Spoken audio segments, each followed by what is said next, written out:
Why do you think William Ruto, the president, will not survive? Why do I think the same?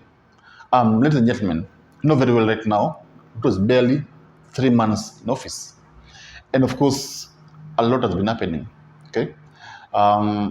What you have seen in his government is blunders after blunders, mistakes after mistakes, problems after problems. And the question, and that's what gives us this question: will Ruto survive? Will he survive these 5 years? Or will he survive the 2027 elections? So, guys, before we go on, take a time to send my greetings. I hope that you're doing well wherever you are. And if you're a lover of politics, take a time, subscribe, because this is your channel. So, sit back, grab a cup of coffee, and of course, listen to this. Now, William Ruto right now is fighting the four commissioners. Actually, yesterday, Cherera resigned. And of course, you know that Nyagaya resigned last week. And this shows that these four commissioners will no longer be part of IBC. And the question is, why is the president determined to remove them from office? Your guess is as good as mine. Because, you know very well, Raila said that Ruto is scheming for 2027 elections. And why is he scheming for 2027 elections? This is because he's seen that Kenyans will not accept him in 2027. He's realized that Kenyans will reject him in 2027. So how will he retain his power? By, of course, making sure that he handles ABC, making sure that he manipulates whatever that happens in ABC. Now, what are the problems that Ruto, what are the mistakes that Ruto has made so far that, of course, is making him fight these four commissioners? Now, of course, remember, it began with the issue of GMO, genetically modified organisms.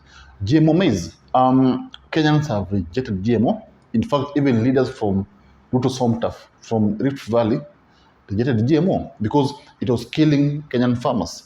For example, it was rumored that last week but one, over 10 million bags of maize were seen at the Mombasa, Kenya Mombasa port.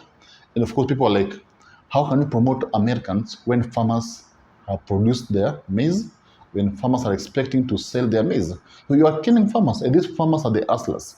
These are the people who gave you the votes. So it means that if you kill a business, now how can we trust you the next election?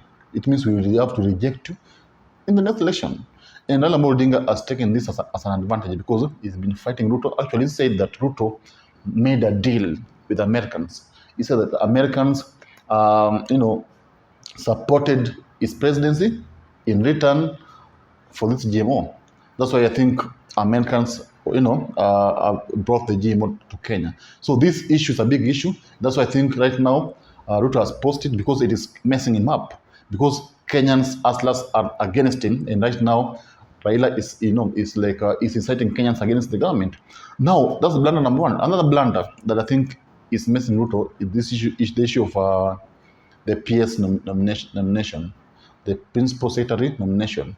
Remember, after the nomination, when Ruto unveiled the list of his peers, people are like Kikuyus and Kalenjins had dominating the list. Actually, you could hardly see Luos or lawyers there. You saw like 14 Kikuyus, 14 Kalenjins, and this brought issues. People say that Ruto is tribalist, or is only dividing the people who elected him or who supported him. And of course, you know very well, he is the president for all Kenyans. So why is he giving appointments to only people he knows or people who maybe backed his presidency? So that's a blunder that, of course, is messing him up. And that's why, it's very bitter. He's trying to, to prepare for 2027. And the blunder is the issue of Cherera.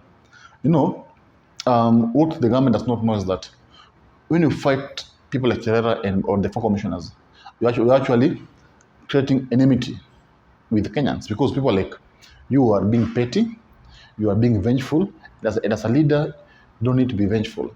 Ruto, the four commissioners, Raila has been arguing that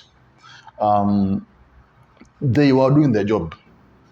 Actually, Raila has been saying that Chebukati was paid by Ruto, and whatever he delivered or whatever he declared was based on Ruto's demands.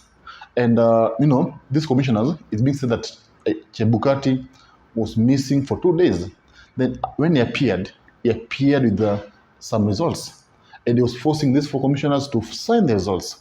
When he was questioned about the results, he became mad, and that's why he told them that I will announce these results whether you like it or not.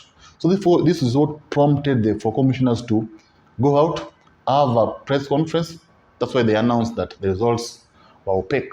Yeah, remember the issue of the word opaque. So these blunders are really messing Ruto.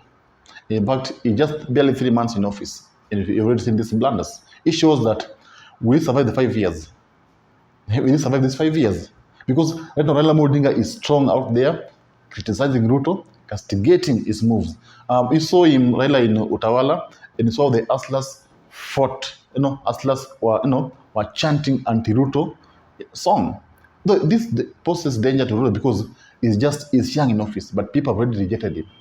That's why I think Ruto is preparing to somehow destroy the IBC.